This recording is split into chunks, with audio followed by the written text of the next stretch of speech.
undergone indivisible, liberty and justice for all.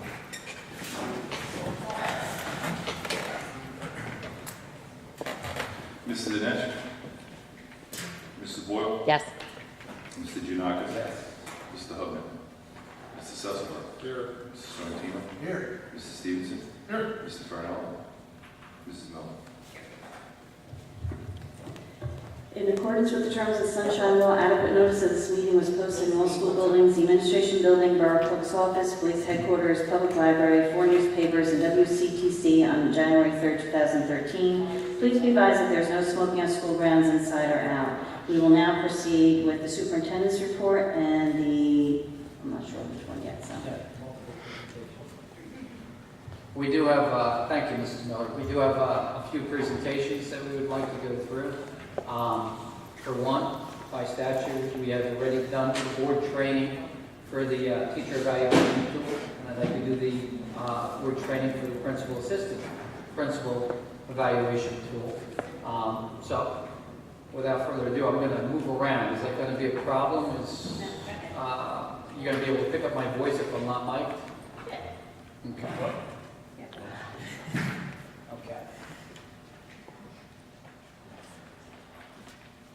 You're going to Use this mic? Yeah, because it won't pick it up on the recording. Mine will. Okay. When we look at principals and assistant principals, the state, just like with the teacher's evaluation, has set up guidelines for districts to follow with the teacher or with the principal evaluation. It's actually broken down as follows. You have a principal practice or observation instrument, which we have already board approved as the MPPR, which is part of Teachscape in the Danielson model. It's the multi-dimensional principal performance rubric. So that's going to be a piece of the evaluation tool. You have the evaluation leadership tool that has actually come from the state, and it's really focused on basically the administration's ability to implement the New Jersey Achieve law with all the evaluations that they're going to have to do. And then you have, depending on your school, an SGO average, administrative goals, which is actually part of the MPPR, and your school SGP average. So all of those are going to be used to rate the principals and the assistant principals. Now there is actually a different tool, similar domains, for directors, etc. Okay. When you look at the principal evaluation tool, the MPPR, there's actually two parts of it. The first part is the domains organized by what we call the ISLIC functions. And the ISLIC functions really talk about your leadership skills throughout. And the second part of the MPPR is your goal setting. And I will be meeting with the administrators, actually Mrs. Permelli and I discussed, with her going into classes and doing a number of the supervisors, etc. I'm going to take, previously I took the secondary, and Mrs. Permelli took the elementary level principals. I'm just going to take all the principals. So I have already spoke to the principals about starting to organize themselves as far as the goal setting piece that I will be meeting with them individually. Now part one, when we said the ISLIC standards, the domains are really as follows. Your shared vision of learning, school culture, safe, efficient, effective learning environment, your community outreach, integrity, fairness, and ethics, and last, the political, social, economic, legal, and cultural context of the school. So all of those domains is what we'll be measuring our principals in one piece of the evaluation tool.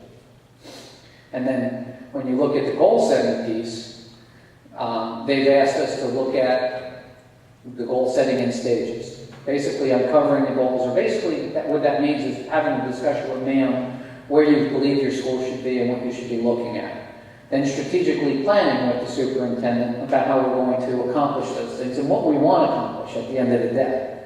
Then we talk about the action plan to accomplish those goals, and then obviously at the end of the year I'll be evaluating the attainment of those goals.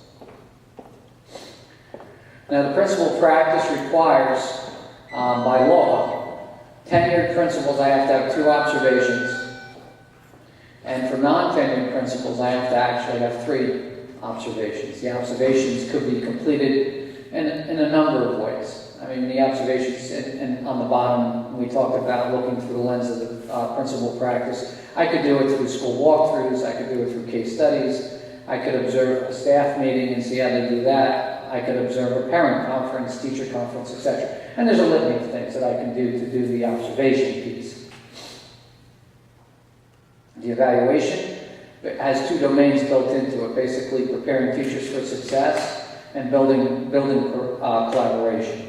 And the second piece is executing the evaluation system, like I already alluded to. And then your SGPs, well, we have principals at the elementary level that would really be what we would call the single grade SGP school. SGP scores will only be for 4th grade. You know, it starts at 4. You know, it goes 4 through 8. And multi-SGP schools, grant and the middle school are multi-SGP schools. And then the high school is actually a non-SGP school. So in this district, I'm going to be looking at breaking out those scores 3 different ways depending on the buildings. Now when you look at this, the principals are rated on how well their teachers do on their SGOs. Those are basically their SMART goals that they'll establish each year through a calculated average. And this is straight from the state website. You just look at number of SGOs in the school, if it was a score of 1, etc. You're just basically doing an average of the SGOs. And the weights, like I had said to you, with the multi-grade SGP school versus the non-SGP school, and versus single SGP school, you can see the percentages vary. So with the first, your principal practice instrument is worth 30%. The second piece, the evaluation leadership piece, is 20%. So that's consistent. That's 50% of their evaluation. Now the fun starts. Your SGO average, and some schools will have, the teachers will have 2 SGOs, some will have 1 SGO. But the SGO average will be 10%. The SGP average with a multi-grade is 30%. With a single grade is 20%. Your principal goals and your attainment of those principal goals can range anywhere from 10% to 40% of your evaluation. And your total percentage is going to eventually come up to 100%. Any questions at this point? Because we're looking like, no? Make sense to you? I'm glad it makes sense to somebody. No, it should work out. I mean, like anything else this year, we're trying to work through the kinks, and I think it'll work out fine.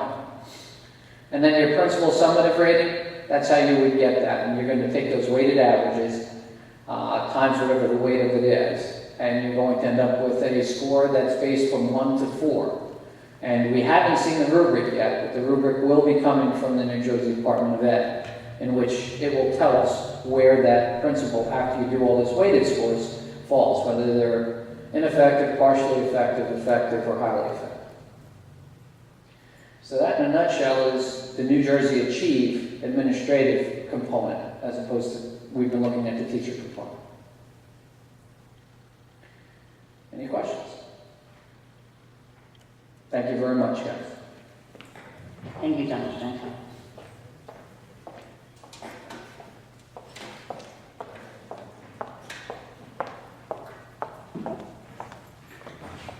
I just need one moment to switch PowerPoints.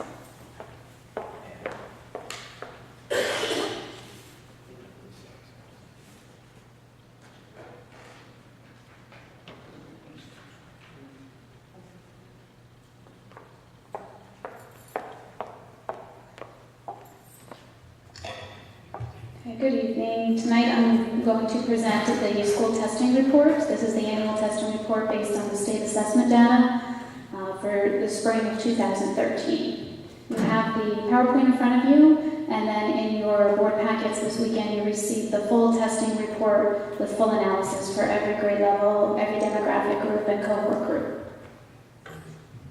So as always, I like to start with the big picture and how we use data. I showed this graphic last year as well. Obviously, as educators, we plan, we teach, we assess, and we study and analyze the data and use that to adjust and revise our instruction to improve upon our instruction on a daily basis. And the quote at the bottom, I think, just again, data is very important. You want to use multiple measures to look at data to help student performance. And that's the point of sharing this data with you this evening. As a reminder, No Child Left Behind, there was a waiver that was put in 2011. So just as a reminder, GONE is the annual yearly progress in which schools were sanctioned if they did not meet that progress for multiple years. For example, a Catholic school would be a sanction. Having to offer supplemental services would be a sanction. All of those sanctions are now gone. And again, we have different designations for schools now called priority focus and reward schools. And two of those, priority and focus, is where what's called a RAC team, a Regional Achievement Center team, comes in to work with the school district to help improve their testing scores and instruction.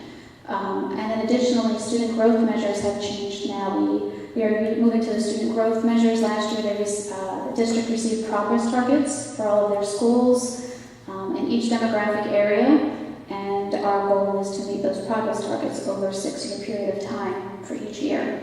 I will say we have not received any designations yet from the Department of Ed, nor have we received the progress on the progress targets yet, so we're still awaiting those pieces of information. But we did receive the test scores, and of course we've taken a good hard look at them.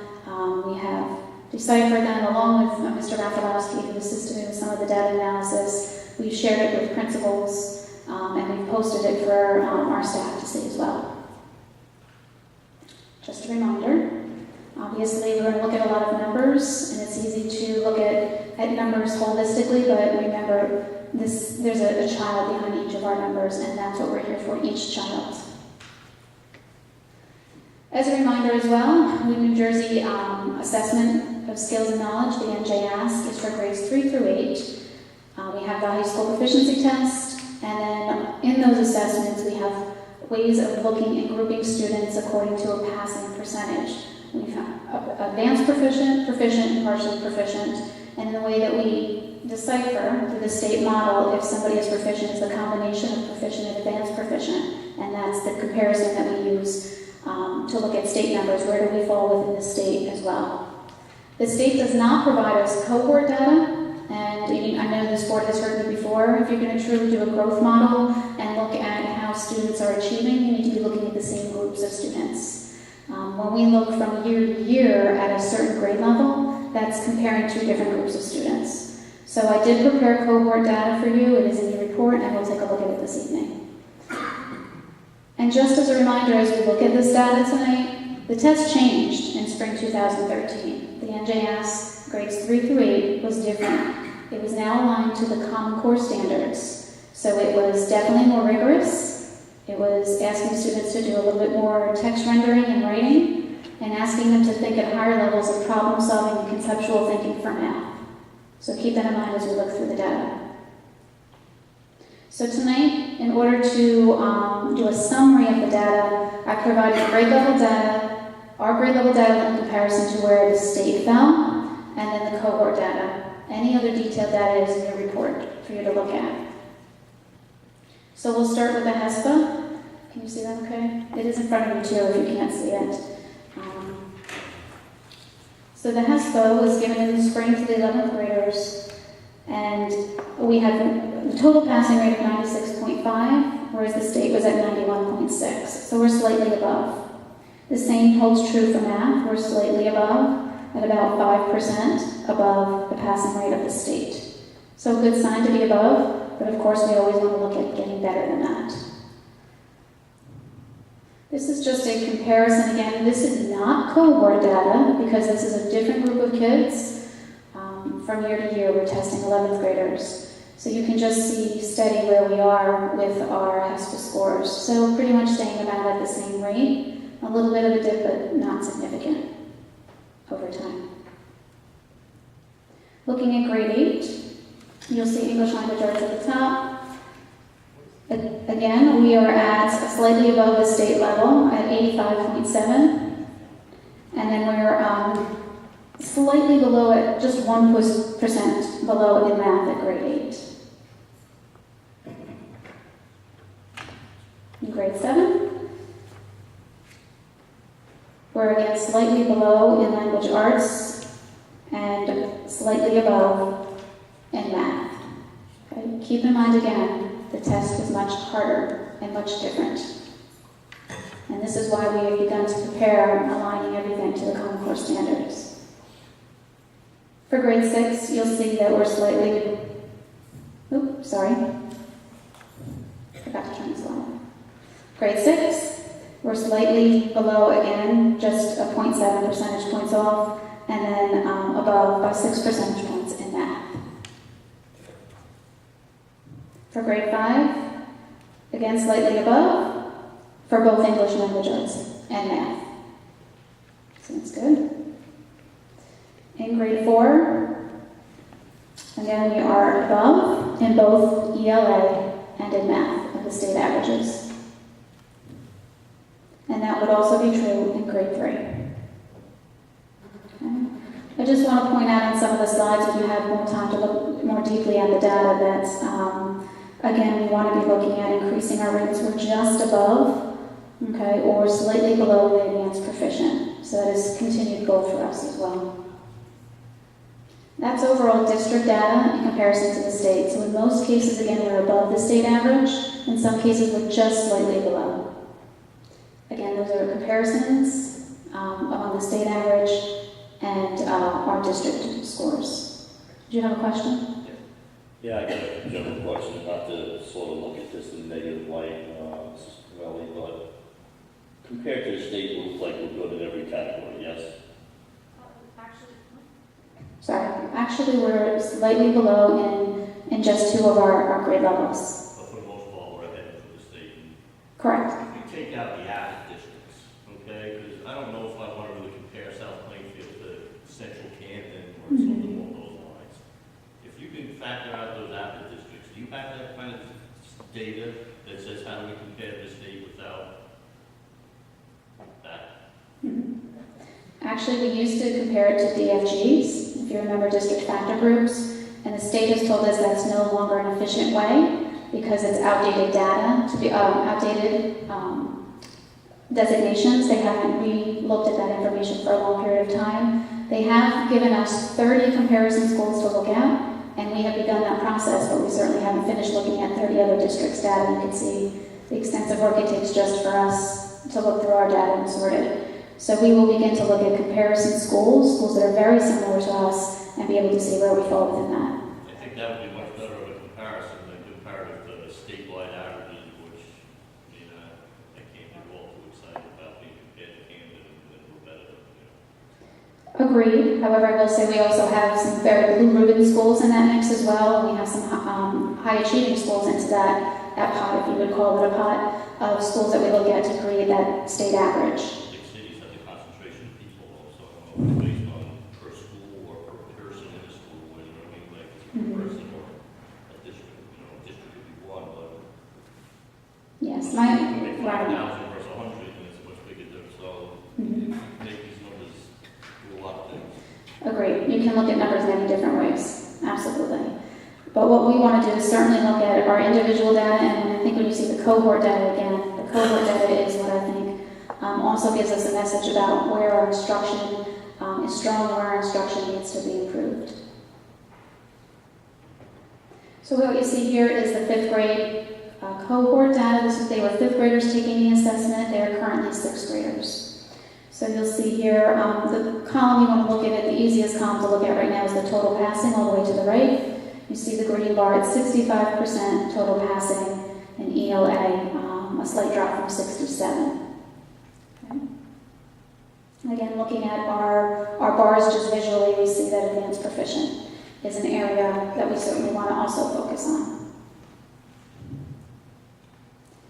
So for math, for this cohort, again, current 6th grade students, we had a slight drop of 5 percentage points in math for total passing. A slight increase in advanced proficient, and again, proficiency would drop, and then partially proficient is a little bit higher as well. For grade 6, the cohort data currently are 7th grade students.